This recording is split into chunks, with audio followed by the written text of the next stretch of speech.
Coba lihat. Aduh, Aduh. Wah, Bapak ketawa aja. Emang cuma menurut Bapak cocok nggak sih? cocok kok, Bu. Cocok ya? Coba. Cocok kok. Cocok Tapi ya? lebih cocok lagi kalau dipakai ini loh, Bu. Maaf ya. Apa? Karnaval. Nggak cocok. Mungkin sudah ibu beli mahal-mahal. Tahu gini kemarin ibu pilih yang lain. Lah, kan udah dicoba kemarin, Bu. Iya. Bapak kan tanya, katanya bagus modelnya. Sekarang kok marah-marah gitu, Bu? Iya Pak, kemarin itu pas dicoba cocok. Itu tertarik sama warnanya gitu. Tapi tahunya, aduh sebelah di rumah lah kok kayak gini Pak. Ya. Aduh, gimana ini? Kalau ibu kembalikan ke tokonya gimana ya Pak ya? Boleh Bentar. Coba cek dulu struknya. Biasanya kan ada ketentuannya itu, Bu. Barang yang sudah dibeli tidak dapat dikembalikan. Biasanya kayak gitu. Coba ibu cek dulu, mana-mana. Coba cari. Bentar, sana. Tuh. sih? Ah. Nah ini Pak, struknya Pak. Nah iya Pak, emang nggak bisa dikembalikan. Nah, terus gimana ini Pak? Udah, Bu. Itulah yang namanya resiko pilihan kita, Bu. Kemarin kan ibu sudah memilih. Nah itu artinya ibu sudah memutuskan untuk memilih dan menerima resikonya, Bu. Lagian kalau toko-toko semua mau menerima barang yang telah dibeli ya bangkrut tokonya, Bu. Rugi namanya kalau kayak gitu. Udah, lain kali itu nggak mau beli di toko itu lagi. Kan? Lah kok salahkan tokonya ibu ini? Kan tokonya memang memajang banyak pilihan, Bu. Iya Pak. Dipajang di sana. Nah kita sebagai pembeli itu pun bebas menentukan pilihan sesuai dengan selera kita, termasuk dengan budget kita juga, keuangan kita yang kita miliki, Bu. Jadi pembeli itu adalah raja, ya termasuk bebas menentukan pilihannya. Ya iya, paham sih Iya, Pak. kan? Iya, ngerti. Terus gimana ini? Kan ini baju yang rencana ibu pakai buat kondangan. Mosok mau beli lagi Pak? Coba bengkel rasanya. Udah Bu, tenang dulu. Sekarang ibu santai-santai aja dulu sana. Ini Bapak mau buatin minuman spesial dulu, Bu. Nggak ngaruh. Ibu tetap aja kecewa. Ya, Bapak paham pasti ibu kecewa. Tapi ibu harus tenang, sabar. Marah-marah juga nggak akan menyelesaikan masalah, Bu. Bentar, Bapak ambilkan minumannya. Cek ya.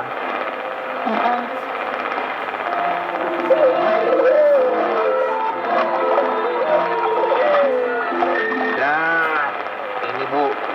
Ini namanya minuman anti stres. Terbuat dari parutan mentimun, perasan jeruk nipis. Dijamin pikiran kita bisa fresh kembali, Bu. Nih, diminum. Ini kayak yang di warung-warung itu loh, Bu. Yaudah. Seger Pak. Kan? Kok pinter ya? Bapak buat minuman anti stres? Loh iya dong. Begini-begini, Bapak itu suka juga kalau yang namanya meracik, yang namanya minuman, Bu. Murah meriah, Bu. Tapi membuat pikiran kita jadi tenang. Gimana sekarang? Udah nggak stres lagi kan? Lebih tenang kan rasanya kan? Masih sih. Gitu. Tapi nggak kayak tadi sih. Rasanya mau marah. Tapi yang marah sama siapa? Ini juga pilihannya ibu. Nah iya, gitu sadar. Iya, Bu. Memang hidup kita ini banyak banget yang namanya pilihan, Bu. Kita mau pilih jalan ke kanan atau ke kiri, mau naik motor atau naik mobil, mau makan sederhana atau mewah, ya udah. Tinggal di kota atau di desa, semua itu bisa kita pilih, Bu. Oh gitu ya. Nah, iya. Kalau ibu boleh milih nih Pak, ibu pengen tinggal di kota, rumahnya besar, punya asisten rumah tangga, banyak mobil. Kalau belanja nggak usah lihat harga, langsung ambil. Bapak pilihan itu gimana?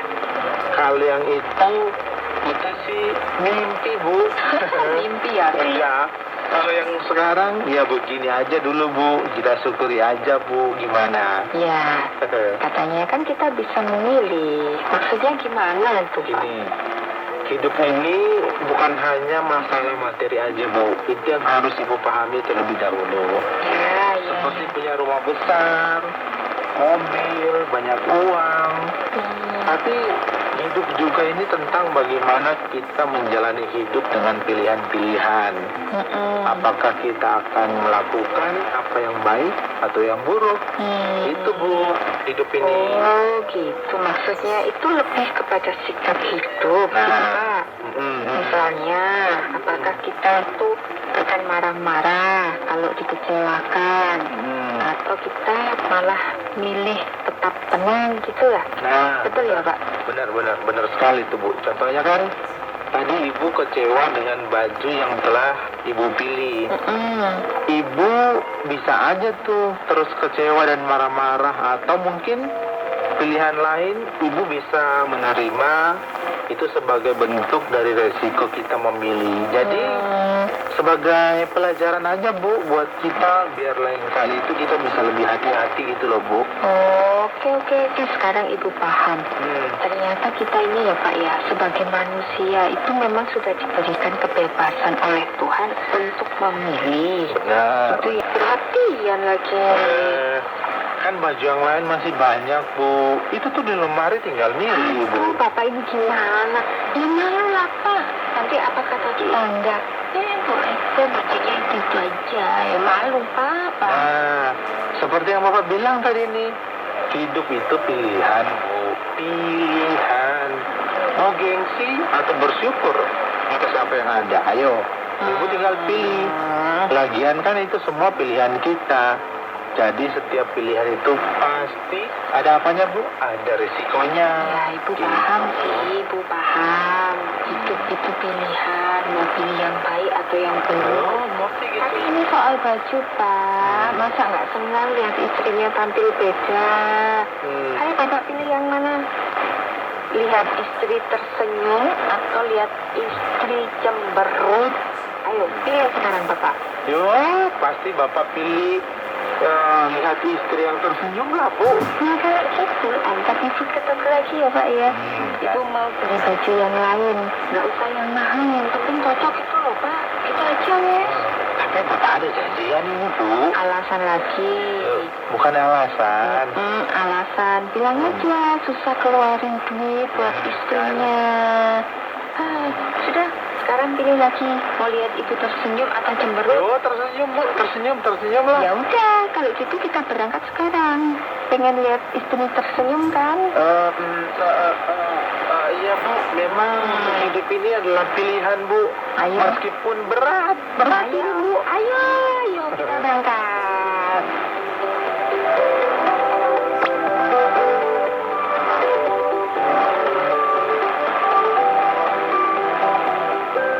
Saudara, terima kasih sudah mendengarkan program Jembatan Hati. Program ini dipersembahkan atas kerjasama Yayasan Terang Warta Rohani Kota Batu, Jawa Timur dan Penerbit Kalam Hidup Bandung, Jawa Barat. Apabila ada pertanyaan dan saran, silakan kirimkan ke SMS atau WhatsApp ke nomor 081 333 777 386. Anda juga dapat mengakses penerbit Kalam Hidup melalui website di www.kalamhidup.com. Sampai jumpa.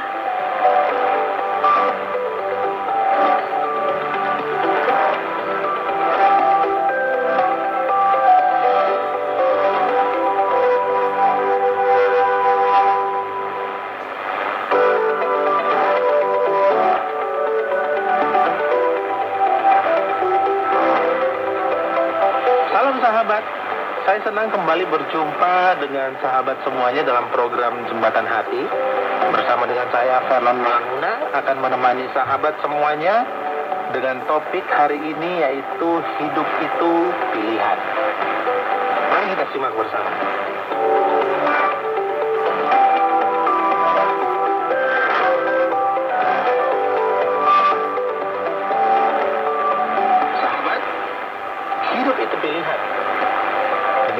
judul atau topik yang diberikan kepada kita untuk dibahas dan direnungkan dalam program Jembatan Hati edisi hari ini.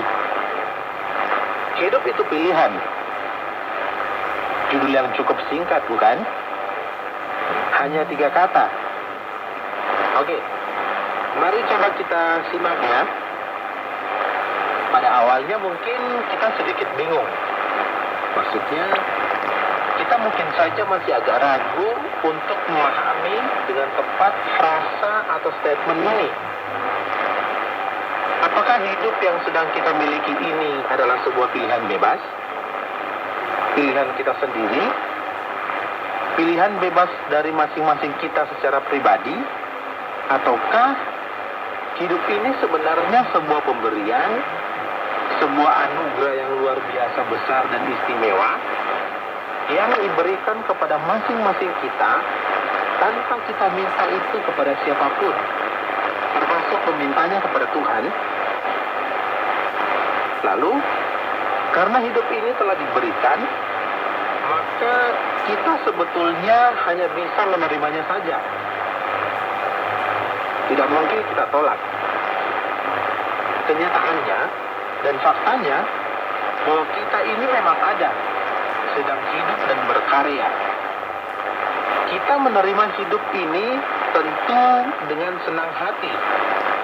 Kita menikmatinya dan memeliharanya dengan sepenuh hati, tanpa pernah atau perlu bertanya lagi, kenapa aku hidup?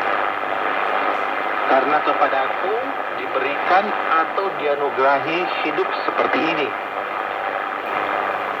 Adakah orang yang membuat rencana sebelumnya supaya dirinya suatu saat menjadi janin atau kemudian lahir sebagai bayi mungil yang cantik dan menggemaskan siapapun, dan kemudian bertumbuh sebagai seorang anak manusia yang berguna?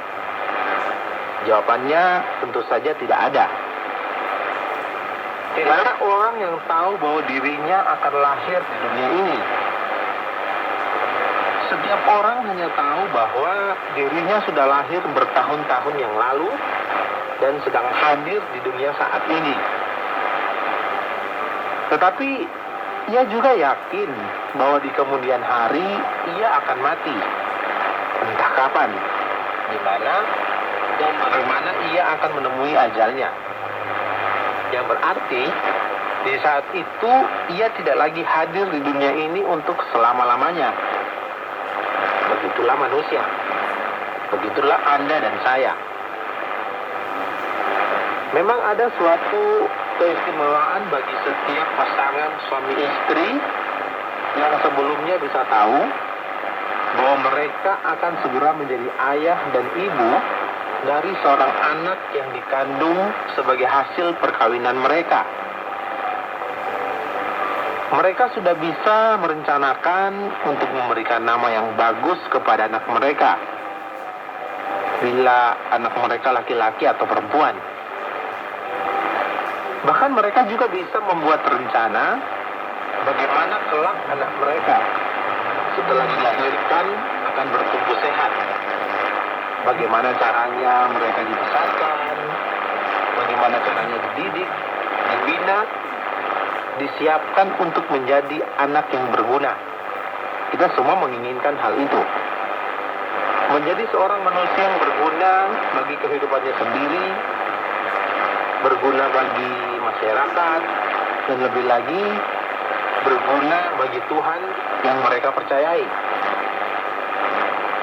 Namun yang pasti, seperti yang sudah dikatakan pada awalnya, bahwa seseorang atau setiap anak manusia tidak pernah tahu bahwa dirinya akan ada dalam hidup seperti adanya dia saat ini, entah sebagai laki-laki, entah sebagai perempuan.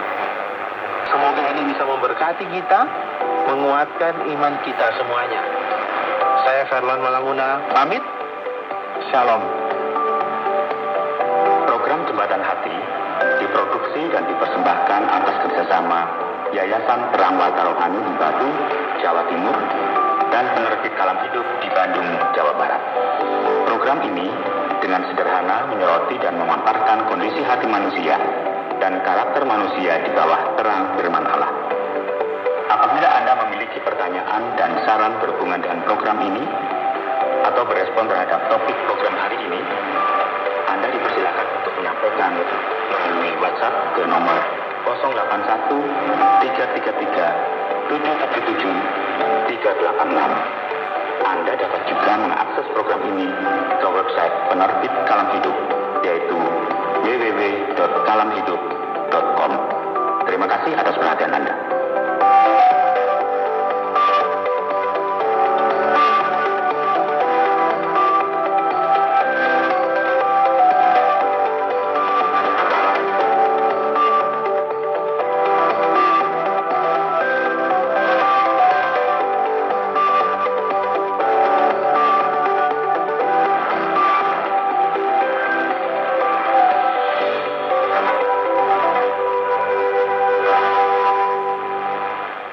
Sahabat, tanpa terasa 30 menit telah kita lalui bersama.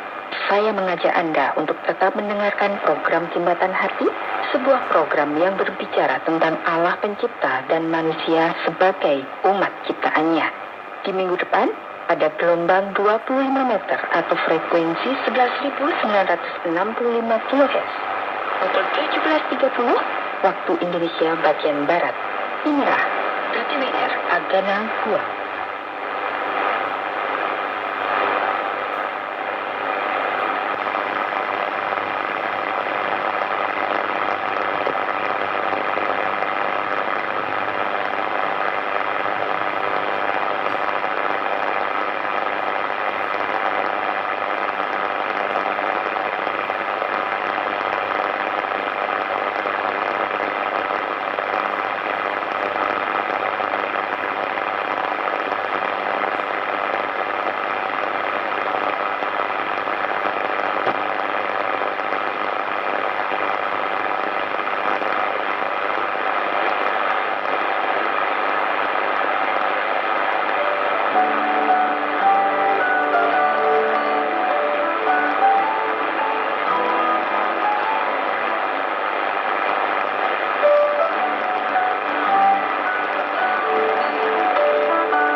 Jalan yang benar yang disiarkan melalui RTWR Agana Huang pada jam 18 di frekuensi 11.965 kHz. Semoga program ini dapat memberkati Anda semua.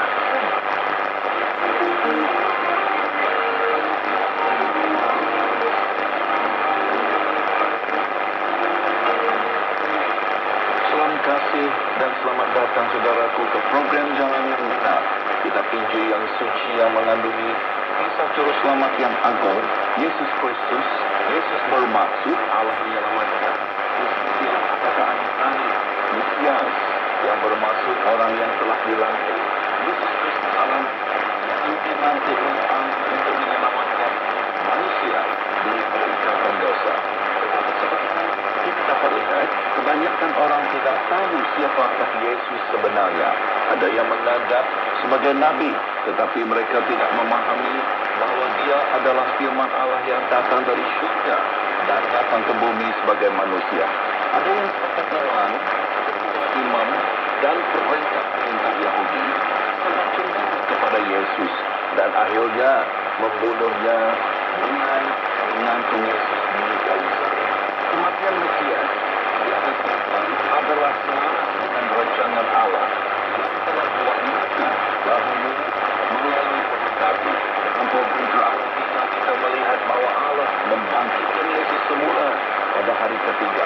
Kebangkitan Yesus membuktikan bahwa Allah menerima darah yang ditumpahkan Yesus sebagai tebusan untuk menebus manusia daripada kuasa dosa dan azab Tuhan. Selepas Yesus hidup semula, dia Dia menampakkan dirinya kepada murid-muridnya sambil menunjukkan jari tangan dan kakinya. Yesus dan murid-muridnya makan Paskah bersama-sama untuk membuktikan kepada mereka bahwa dia benar-benar hidup. Injil menerangkan bagaimana Yesus menampakkan dirinya kepada muridnya selama 40 hari dan bercakap dengan mereka tentang kerajaan Allah. Pada suatu ketika, Yesus menampakkan dirinya kepada 5.000 murid pada masa yang sama. 1 Korintus 15. Tetapi bukti terbesar bahwa Yesus masih hidup hari ini ialah dia hidup melalui Roh Kudus di dalam hati mereka yang percaya kepadanya dan menyerahkan diri mereka kepada kuasa-Nya. Hari ini kita akan mendengar tentang kuasa yang Allah berikan kepada Tuhan Yesus dan kita akan melihat bagaimana dia berpisahkan pada murid-muridnya dan kemudian dia naik ke surga. Matius 28. Kemudian murid Yesus yang 11 itu pergi ke dunia gunung yang telah ditetapkan olehnya. Di sana mereka melihatnya lalu menyembahnya. Namun demikian ada antara mereka yang ragu. Yesus datang dan berkata kepada mereka, segala kekuasaan telah diserahkan kepadaku, baik di surga maupun di bumi.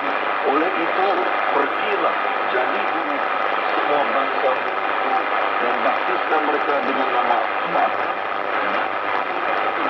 Ajarlah mereka supaya taat akan segala perkara yang telah diperintahkan kepada-Mu.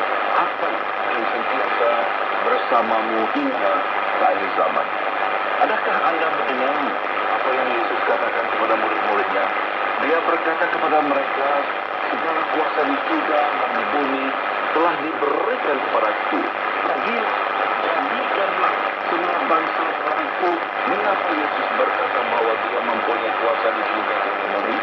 Mungkin setengah orang akan bertanya, jika Yesus adalah Tuhan segala-galanya, mengapa dunia ini masih penuh dengan kesusahan dan dosa? Kitab Injil memberikan jawabannya dengan berkata, sebab sama seperti semua orang mati dalam persekutuan dengan Adam, demikian juga semua orang akan dihidupkan kembali dalam persekutuan dengan Kristus. Tetapi masing-masing mengikuti tuntutannya sendiri. Kristus sebagai rasul, sesudah itu mereka yang menjadi kemuliaan kesudahannya akan datang. Yaitu pada waktu ia menyerahkan kerajaan kepada Allah Bapa, sesudah ia membinasakan segala pemerintahan, kekuasaan dan kekuasaan di 1 Korintus 15. Dia akan menghapuskan segala mata dari mata mereka dan maut tidak ada lagi, tidak akan ada lagi perkawinan atau tetap ada tangis atau dikasihkan sesuatu yang lama telah berlalu. Wahyu 21. Daripada ayat-ayat ini dan pada banyak lagi dalam firman Tuhan, kita tahu bahwa Allah telah memberikan semua kuasa kepada Yesus supaya dia boleh mengawal segala sesuatu dan menghakimi semua orang. Namun dia belum menguasai segala-galanya dan juga belum menghakimi semua manusia di dunia ini. Suatu hari Yesus akan kembali ke bumi. Apabila dia kembali, dia akan menguasai dunia ini dan menjadikan segala-galanya baru. Oleh itu, siapa sahaja dan di mana sahaja Anda berada, Allah memerintahkan Anda untuk bertobat dari dosa-dosa Anda.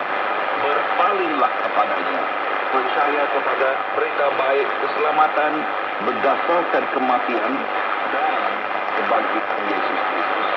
Jika Anda benar-benar percaya, Allah akan mengampuni semua dosa Anda dalam nama Yesus, memperbaharui hati Anda melalui umat dan Roh Kudus, dan memberikan Anda damai sejahtera dengan Allah selama-lamanya. Jika Anda percaya kepada Kristus, Dia akan datang kepada Anda melalui Roh Kudus dan membina kerajaannya di dalam hati Anda. Yesus Kristus tidak akan melupa dunia ini sehingga Dia kembali untuk menghakiminya. Walau bagaimanapun Dia boleh mengubah Anda hari ini. Adakah Anda mengenal Yesus membina kerajaannya di dalam hati Anda? Allah mengutus Yesus menghapuskan dosa selama-lamanya, jauh dari hadirat Allah, dari kemuliaan kuasanya. Sahabatku, firman Allah itu jelas. Dia memberitahu kita bahwa mereka yang benar-benar percaya kepada berita baik tentang kematian Yesus Kristus di kayu salib dan kebangkitannya dari kematian dan diselamatkan. Siapa yang tidak percaya akan dihukum.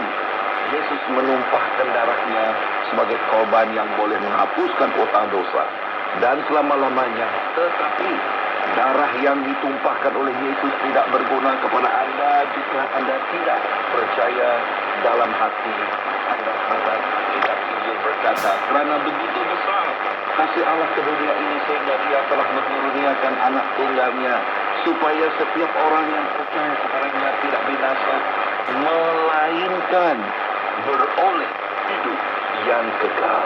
Sesiapa beriman kepadanya, dia tidak akan dihukum. Barang siapa tidak percaya, berada di bawah hukuman karena dia tidak percaya nama anak tunggal. Yohanes 3. Adakah ada makna apa yang Yesus katakan? Kita terus membaca dalam Injil Yohanes 14. Bagaimana Yesus berjanji kepada murid-muridnya bahwa Bapanya di surga akan mengutus mereka seorang pembawa, yaitu Roh Kudus yang akan tinggal di dalam hati mereka dan membersihkan mereka, memperbaharui mereka, menguatkan mereka, dan membimbing mereka ke dalam semua kebenaran. Sekarang kita mendengar bagaimana Dia memberitahu murid-muridnya untuk tinggal di Yerusalem untuk menunggu Roh Kudus yang akan datang tidak lama lagi. Dalam pelajaran kita nanti, insya Allah kita akan melihat api Roh Kudus turun ke atas